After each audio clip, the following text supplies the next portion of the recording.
এক রাজ্যে এক ছোট রাজকুমার ছিল, যার প্রাণীর চেয়েও প্রিয় ছিল একটি মাটির পুতুল।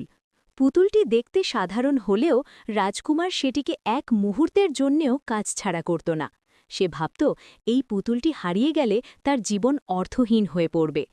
একদিন খেলার ছলে রাজকুমারের হাত থেকে পুতুলটি পাথরের মেঝেতে পড়ে টুকরো টুকরো হয়ে ভেঙে গেল। রাজকুমার কান্নায় ভেঙে পড়ল। রাজ্যের বড় বড় কারিগর আনা হলো, কিন্তু মাটির পুতুল কি আর জোনা লাগে? রাজকুমারের খাওয়া দাওয়া বন্ধ হয়ে গেল। তার মনে হতে লাগল পৃথিবীর সবটুকু দুঃখ যেন তার ওপর ভর করেছে। খবর পেয়ে প্রাসাদে এলেন এক পরিব্রাজক সন্ন্যাসী। তিনি রাজকুমারকে দেখে হাসলেন এবং বললেন, রাজকুমার, তোমার দুঃখ পুতুলটি ভেঙে যাওয়ার জন্য নয়, তোমার দুঃখ ওই মাটির পুতুলের প্রতি তোমার অতিরিক্ত আসক্তির জন্য। রাজকুমার অবাক হয়ে তাকাল। সন্ন্যাসী একটি ভাঙা টুকরো হাতে নিয়ে বললেন, যেটি মাটির ছিল সেটি মাটিতেই মিশেছে।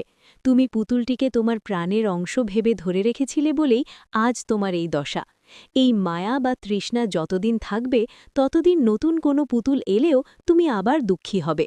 কিন্তু যদি তুমি মেনে নাও যে কোনো বস্তুই চিরস্থায়ী নয়, তবেই তুমি শান্ত হবে। রাজকুমার চোখ মুছে শান্ত হল।